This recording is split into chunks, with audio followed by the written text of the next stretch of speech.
Welcome to this year's Canandaigua Lake CyanoHabs monitoring program. My name is Lindsay McMillan. I'm the Association Director for the Canandaigua Lake Watershed Association, and we're just so grateful to have your assistance as a volunteer this summer.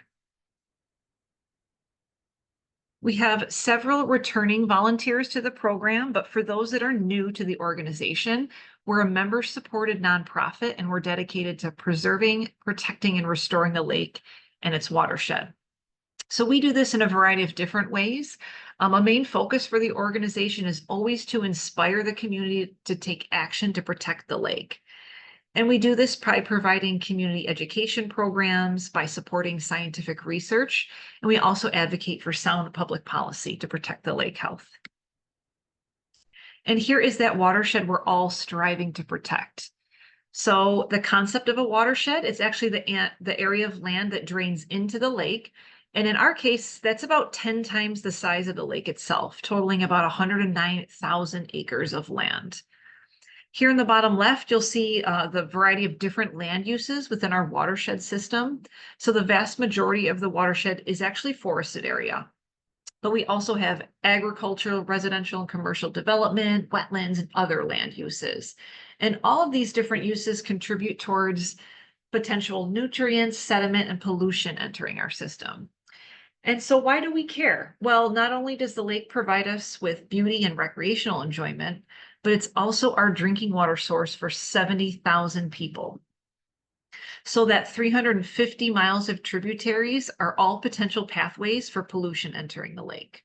So our organization, along with the intermunicipal organization, the Canandaigua Lake Watershed Council, works with a variety of different partners, including the New York State DEC and various academic institutions, to participate in monitoring and research in an effort to better understand how these nutrients are ultimately impacting the water quality of Canandaigua Lake. So as a nonprofit community organization, CLWA can actually play a very important role in supporting that scientific research. We have a really incredible community science program we call our citizen science team, and we're able to implement programs and projects that are contributing to important data collection. And all this data that we're collecting, it not only notifies us of the conditions that are changing on the lake day to day, but it's also feeding into these larger research efforts. So under the guidance of our Citizen Science Committee, we're just involved in a variety of different programs. And so this ranges from partnerships we have with research institutions, including SUNY Environmental Science and Forestry. Here on the left, you'll see one of our volunteers and board members, Neil Atkins, performing some water quality testing at the yacht club there for the SUNY ESF project, looking at the changes in our algal community over time.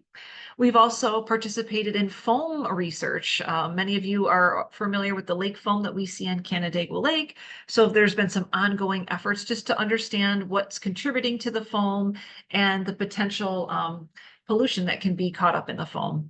We also have an ongoing SecuDisc water clarity monitoring program that's been running for about 14, 15 years now. It's a great way to keep tabs on the clarity that's happening, the clarity that's changing throughout the summer months. We've got about 18 volunteers that participate in that program.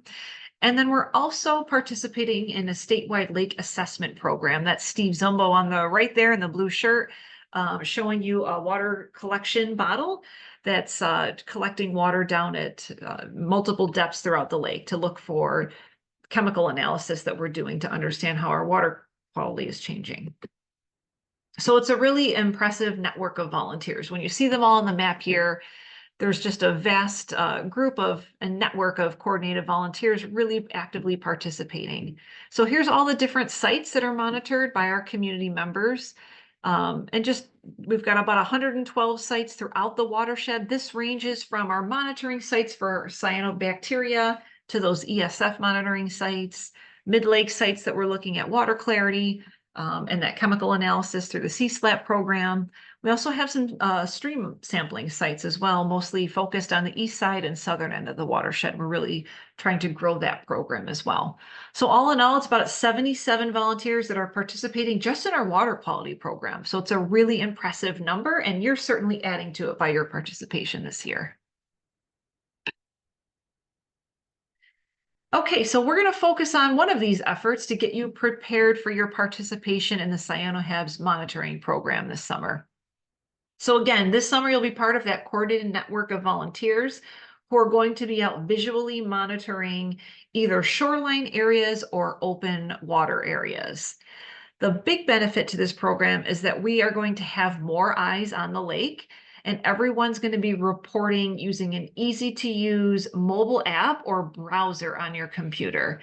This makes that real-time reporting possible. And the program results will come straight to the inboxes of our partner organizations, also to CLWA and the Canandaigua Lake Watershed Council, so we can kind of keep tabs on the current lake-wide conditions. All the information is collected and ultimately shared with state and local agencies, including health departments. And it's also populated on the New York State Department of Environmental Conservation statewide map, which shows these CyanoHabs occurrences around the state. You might have heard of it. It's called cHABS. It's a great online resource if you haven't checked it out. So all of this not only aids in public notification of water quality conditions, but it really is aiming to help with our advocacy efforts with local and statewide officials as well. At the bottom here, you're going to see several different logos. This program is really made possible through an incredible partnership between our nearby lake association, Seneca Lake Pure Waters, who developed our online reporting tool and allows us to tap into their existing infrastructure for their program. It's been a great partnership over the years and has really helped streamline the process for collecting all these volunteer reports.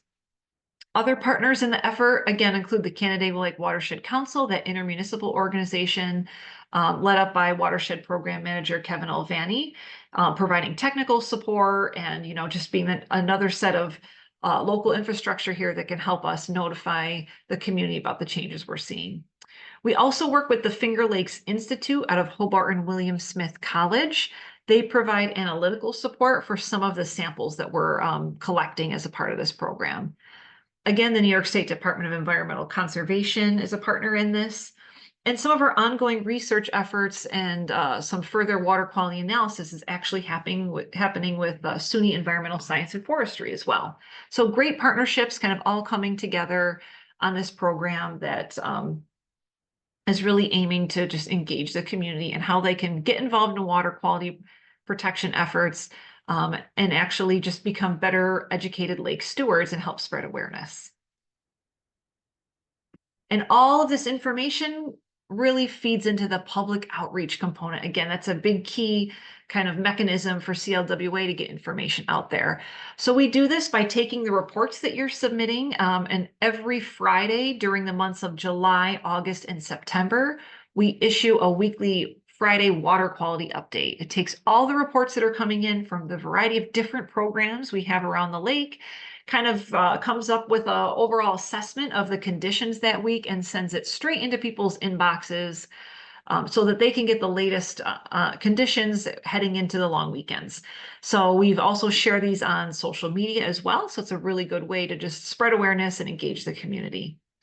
We've also got connections to the municipalities that are managing the public beach areas and to the water purveyors as well. So the reports that you're going to be submitting are fed to these municipalities and the water purveyors so that they can make active decisions on management, both at the beach area and then ultimately on treatment for water quality as well, for drinking water. We also try to spread awareness through some signage. We have brochures in the office. We've got a variety of different mechanisms to help get the word out. So if you can participate and help spread that awareness, please tap into the resources we have, because what we found is that our volunteers really can serve as neighborhood captains to educate the folks in their own communities. So now that you know about some of the basics of the program, we'll get into some identification of CyanoHabs. CyanoHabs itself, sometimes you'll see it referred to as cHABS for short, are actually cyanobacterial harmful algal blooms. You may have heard this previously referred to as blue-green algae.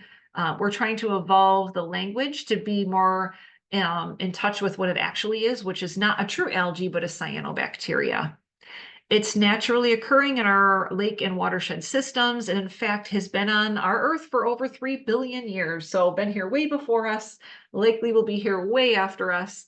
So while we're here on this earth, we want to better understand how it's changing while we're here. So while it's naturally occurring under certain conditions, it can really kind of proliferate in these high numbers, causing those blooms. And they're of concern because they can release hepatotoxins, which are liver toxins, and neurotoxins as well. So these toxins are not only a concern for our recreational use of the lake, but also because, again, Canandaigua Lake is a major drinking water source for that 70,000 people. These are folks that are on public water systems, but also private water system users, which are mainly focused in the southern end of the watershed. We know that removal of the toxins in drinking water can be very challenging and expensive, and it can cause issues at times when there are active bloom situations. So what does cause these cyanoHabs to bloom? Well, the science is really evolving, but we do know there are a variety of contributing factors. Increased nutrients, global climate change, really giving us more intense frequent storm events. Things like the presence of the Dresenid mussels, like zebra and quagga mussels, are really changing the way our ecosystem is filtering through algae and cyanobacteria. These are all contributing factors which our organization and others and many researchers, not only locally and regionally, but worldwide, are trying to better understand. But on the day-to-day basis, we do know that cyanoHabs seem to favor some of these following conditions. Warmer temperatures, which are often seen later in the summer months after we've had several months of warm weather and those surface and subsurface water temperatures start to increase. This is when we will start to see a proliferation of some of that cyanobacterial growth. We say sunny conditions sometimes. Higher light can trigger movement of cyanobacteria to the surface. However, we also will see harmful algal blooms on cloudy, overcast days as well. So we say sunny sometimes because it's not always the determining factor, but it does seem that on sunny days, oftentimes you'll see that movement happen throughout the day. Dead calm winds is another factor. On calm days, we have that reduced mixing of the water back into the water column. So that lower wind, again, reducing that mixing. And it seems to just be that we'll find these blooms popping up when we have the combination of these three conditions happening. It's kind of that perfect storm. But we do know it can vary. So you may hear from us throughout the season through the emails that we send out telling you that, hey, we think conditions look ripe. And these are sort of those conditions we're talking about. So these might be conditions in which you decide that this is a good day to actually perform my survey because we have a higher likelihood of seeing these blooms. The next few slides, we're going to flip through a few photos for you so that you can take a look on what to keep an eye out for this summer.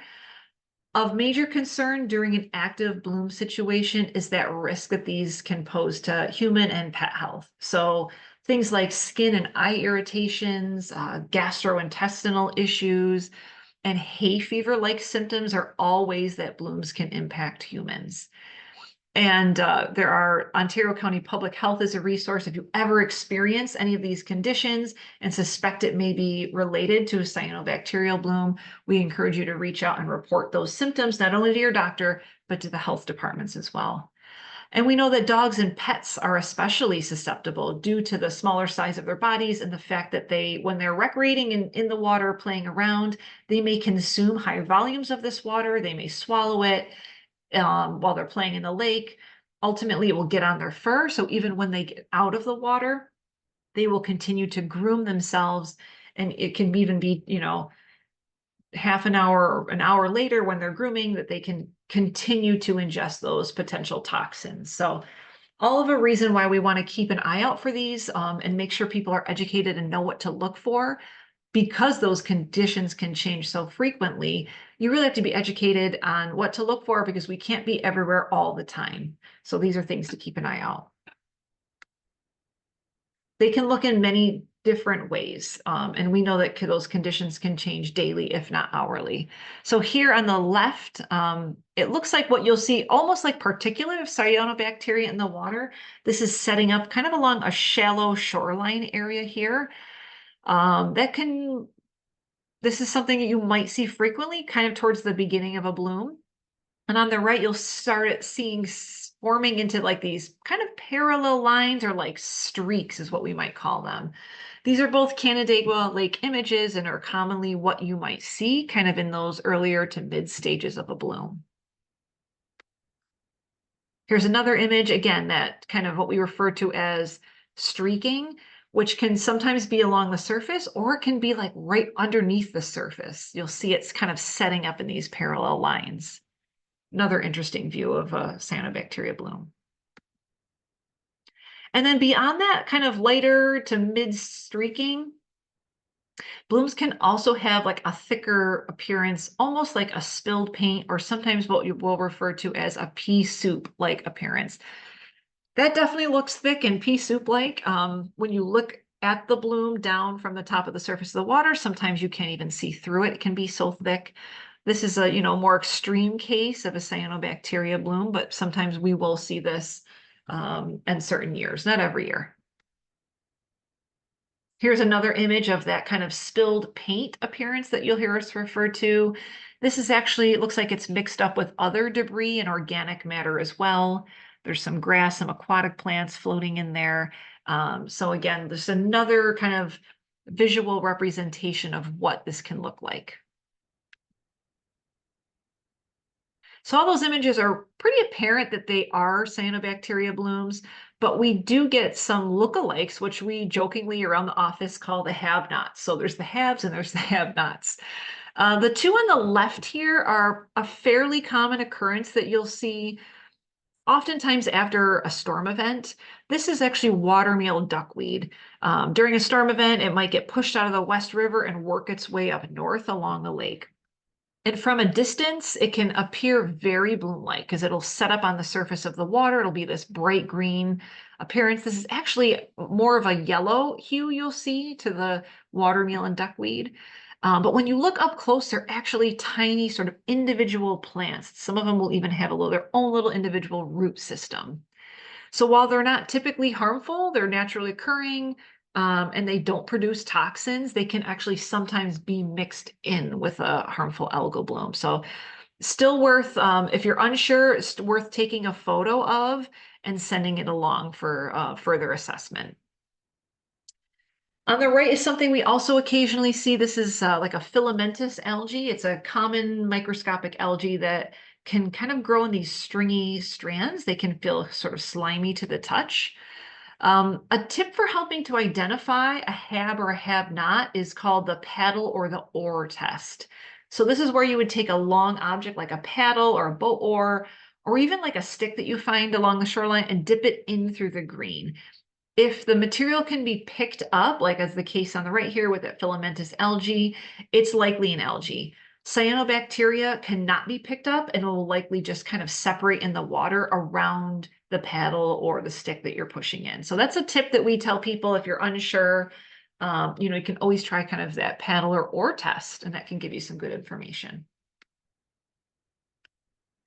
Okay, so now that we've gone through some of the ID, let's talk a little bit about your role in this program and your role as volunteers. So for tracking purposes, each volunteer location around the lake and each volunteer will be issued what we call a zone number.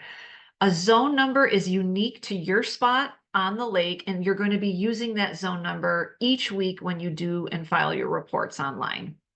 So we have broken the lake up into regions around the lake. We have a northeast region, a central east region, southeast, southwest, central west, and northwest. And each of these zones will fall into one of those regions. And you're going to actually ultimately establish your own zone. So now your zone could be from your own property, right? Your own shoreline or dock area. That could be the zone that you say, hey, I can commit to surveying this every week. Some of our volunteers will choose a larger zone, and this might include a stretch of shoreline that includes maybe several of your neighbors, couple to the north, couple to the south. So, you can talk to your neighbors and ask, do you mind if I survey your stretch of the shoreline area? You'll notice that a lot of our neighbors are really they're interested in the program, and they would be happy to allow you access if it knows it's going to help the greater good of the program. So once you determine the length of zone that you are comfortable monitoring every week, We ask that you try to survey that same location week after week with very consistent reporting. And this goes the same for those that are monitoring, not only a private shoreline area, but a public access area as well, because we do have some volunteers that monitor public access. Again, we ask that you do a minimum of one survey per week. That's not to say you're going to see a bloom every week, but we still want you to report if you see a bloom or no bloom, because this information is actually just as important to us. We want to know if a volunteer looked but didn't find anything. That's just as useful data to us. And so we know that we know those conditions can change quickly. So if you, as an example, if you reported once in a week, say you went out on a Tuesday, conditions look great, you reported a no bloom on your online report, but maybe later in the week, coming Thursday, Friday, you happen to be out there again and those conditions are changing, it looks like it's setting up, or you're starting to experience that surface streaking, we would ask that if you're able to, feel free to submit another report. Again, conditions can change, and if you're able to capture that information, we would gladly accept another report just to document that. So beyond those, providing those visual reports, uploading them, you're doing a great service to our community by spreading that education and awareness amongst your neighbors and friends on what to look for. We have several types of monitors for this program. If you're new to the program this year, every new volunteer is trained to be a visual monitor. So this is visually examining your zone area, or if you're not doing a shoreline area, if you're actually reporting from a boat, we ask that you provide a weekly visual report of those shoreline or lake-wide mid-lake conditions. So this can be, if it's no bloom, you would just select no bloom in your report. If you do happen to see a bloom, we would ask that you snap a photo and up that in the report. And we're going to walk through that in a few minutes here. So again, if you're new to the program this year, you'll be a visual monitor, and you'll upload all of your reports using Survey 123, bloom or no bloom.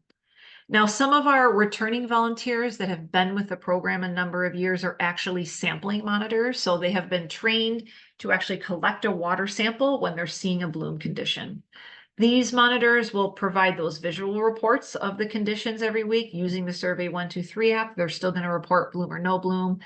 But if they have been trained to collect a sample, then they will actually do that during an active bloom situation and either bring it to the regional team leader or drop it at the CLWA office.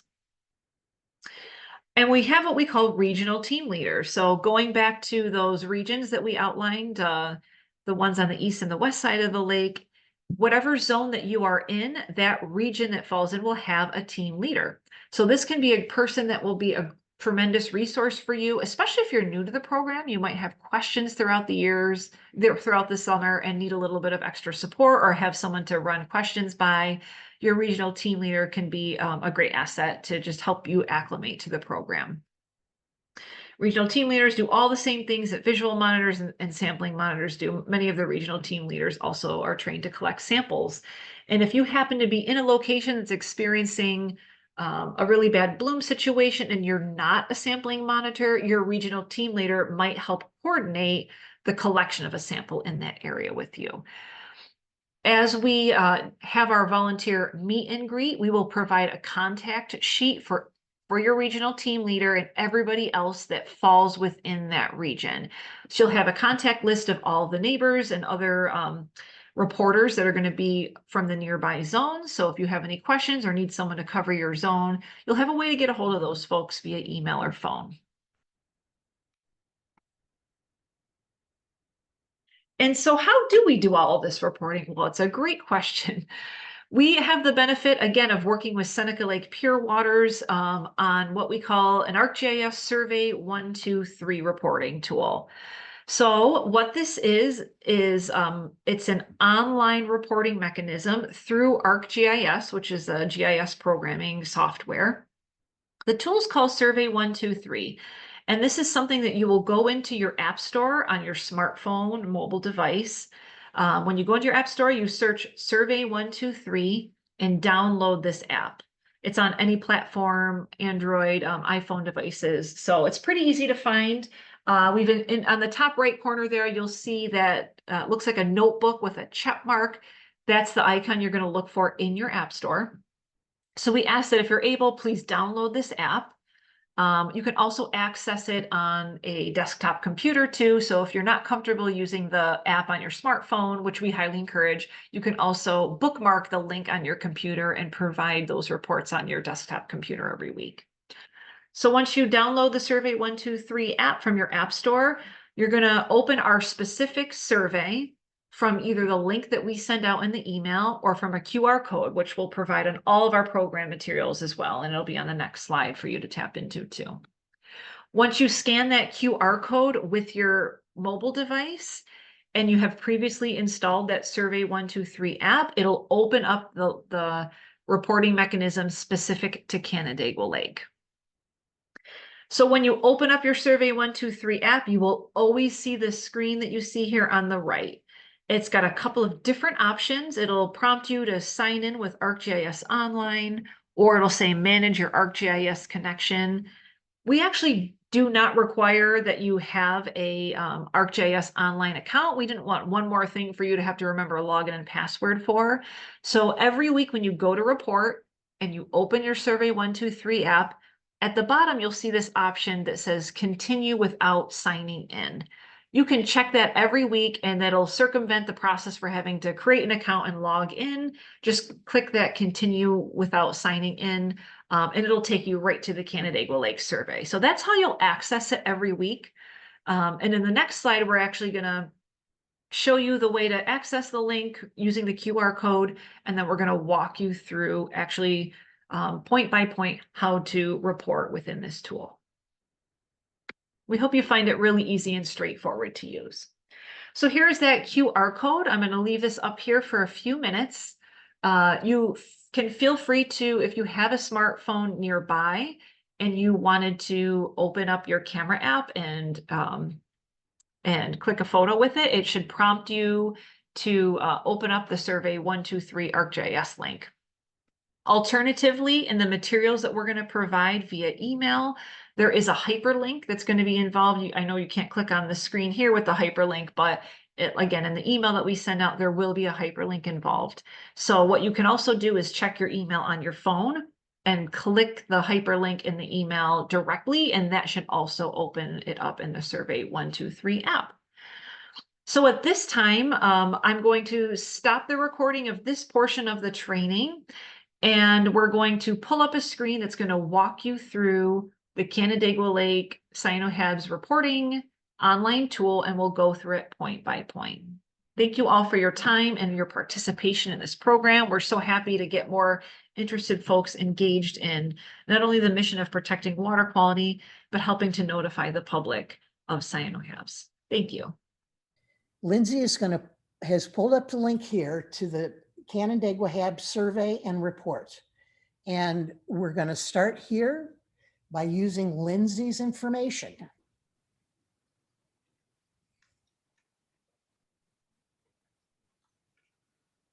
She has a really long email address.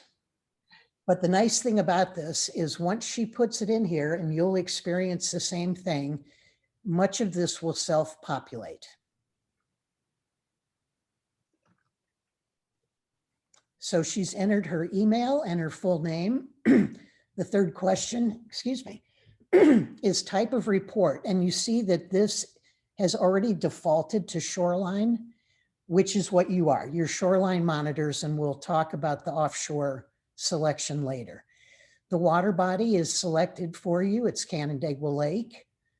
And the next box is a drop-down menu where you will select your zone number. So some of you don't know your zone numbers yet. That again will be provided to you in your information packet. So Lindsay is zone 3601. And if we could right now, Lindsay, can you scroll down to the map? So Lindsay's zone 3601 happens to be Kershaw Park. And so what this is showing you is once you select your zone number, it will drop the pin to the appropriate zone. So if we go back up now, Lindsay, thank you. You'll see that the date and time, it defaults to the current date and time.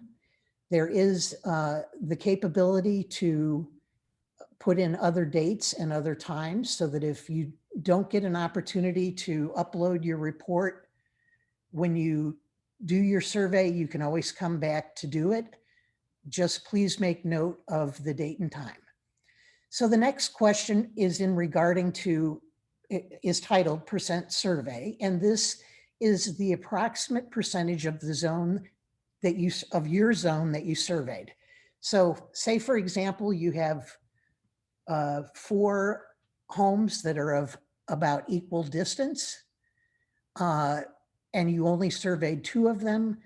So that's around, I gave a bad example. Let's say you only surveyed 1 of them. So that's, let's say 25%. So we're going to pick 25 to 50. The bloom extent, this describes the extent of the bloom. So small localized would be a few properties. Again, in my example of 4 houses, it might be just 2. Large localized might be all 4 of your properties. And lakes or widespread lake-wide would refer to as far as the eye can see.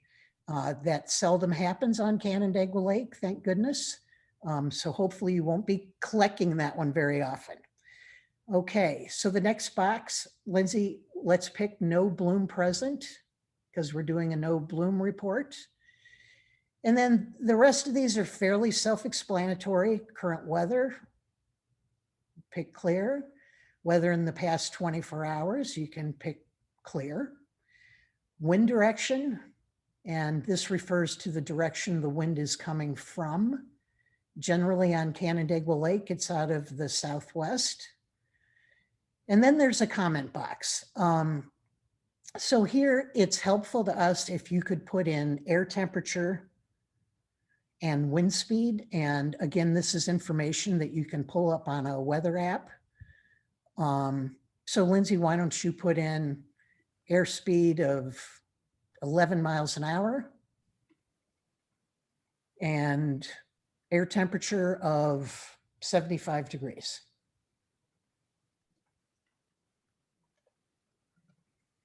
All right, and then let's scroll down. Again, you see that the pin is dropped in Lindsay's zone, and all you need to do is hit submit, and you are done submitting with that green check mark. You are done submitting successfully a non-bloom report.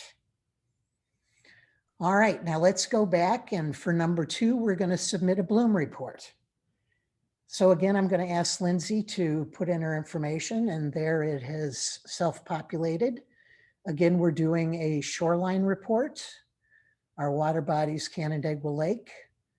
Our zone number, let's pick 3601 again. We'll leave the time and date. Percent surveyed. Let's just pick 50 to 75 here. Bloom extent, so we're reporting a bloom, so let's put small localized. Current weather, with the bloom, it's normally clear. And the weather we'll pick clear again. Wind speed, it's normally calm, so, oops, wind direction, excuse me, so southwest. And here, in reflecting what Lynn said, let's say it's air temp is 90 degrees and the winds are at 3 miles an hour.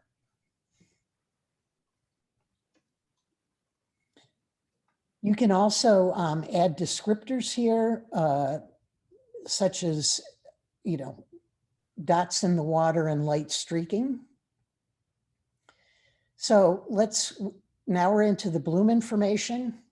You're going to see that we have some different questions to answer since we indicated that we are submitting a bloom report. So the first question is, did you take a sample? And for all the visual monitors, this will always be no on any visual report. And many times for a sampling monitor, it will also be no. So again, there's an area to give a description of the HABs. Let's pick light algae levels, light streaking, heavier dots in the water column. And the rest of the form here is where you can upload pictures. We would ask for a minimum of 2 photos. In this example, we're just going to upload 1, but we would request that you take a close-up picture of a bloom and upload it, and then a more landscape version of a bloom, so that there's some reference to how widespread the bloom is. So Lindsay has uploaded a photo, and Lindsay, if you would scroll down to the GPS information.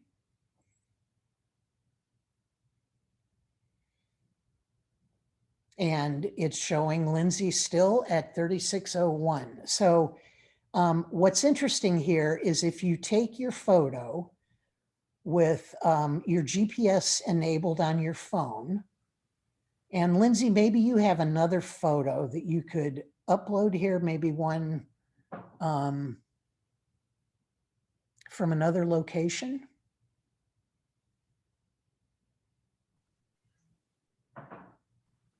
How about that first one on 925? That's the one we just did. So let's try this one here. Okay.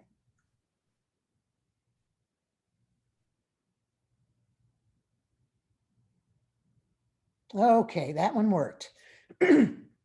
So that photo looks like it was also taken from my beach.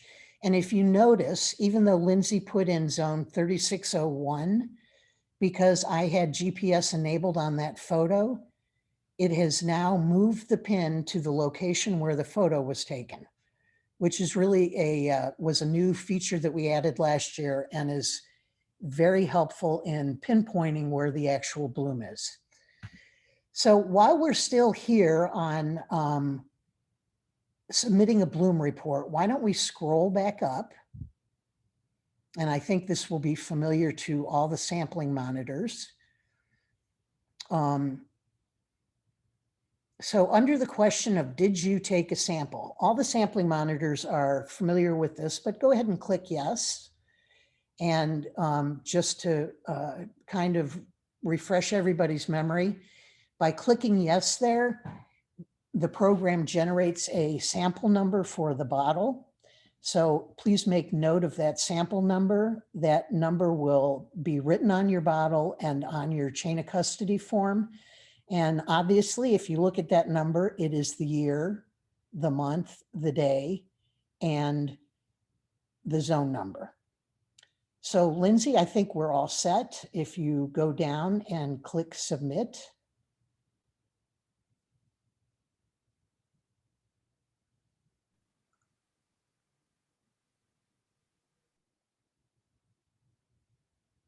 Yay. So we got another green check mark, which means we've successfully sent our data. So the last option that I'd like to run through, again, something we added last year, didn't get a lot of use, but we still believe that it's worthwhile. Again, this is not required by any means, but it's a feature that we added because we saw the ability to, gather some additional data. So we have added the ability to make an offshore report. So in the situation, if you happen to be out in your boat and you observe a bloom, you can report it. Not required again, but something that is just a nice capability. So because this is an offshore report, there will be no applicable zone number. But let's pop down to the zone number. And you're going to see that there are, if you scroll all the way down, we have listed CSLAP sites. So CSLAP stands for Citizen Statewide Lake Assessment Program. And we have 2 sites here on Canandaigua Lake that volunteers working for CLWA work from. And one is at the north end and one is at the south end. So if you happen to be out in the boat and you observe a bloom, kind of estimate which portion of the lake you're in and pick that site. So let's pick this south site. Thank you, Lindsay. We'll leave the time and date where it is. There's not really a good option here. Because again, you don't have this frame of reference from a zone, but let's estimate small localized. Current weather, we'll say clear. We'll say clear. Wind direction, we'll pick southeast. West, west. Doesn't matter. And comments again, let's say it's 90 degrees, 0 winds.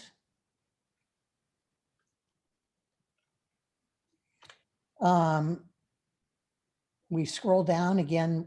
This is not a situation where you'd be taking a sample, so we sample no. We can pick light algae levels. And Lindsay is now going to upload a photo that she took while she was out in the middle of the lake.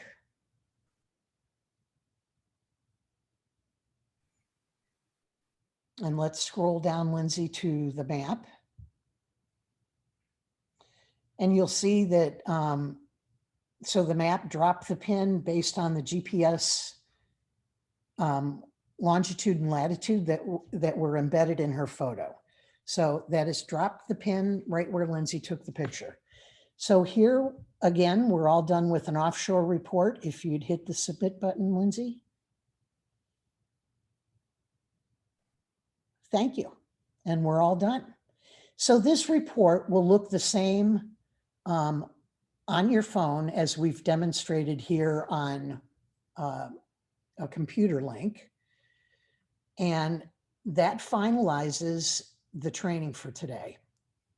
We're looking forward to seeing all of you on the 25th. CLWA would like to thank you for all your assistance this year, and we are incredibly grateful for your time commitment to this program, your willingness to be part of the CLWA team, and your help to spread the awareness and knowledge among your neighbors about Canandaigua Lake water quality. You are all now citizen scientists.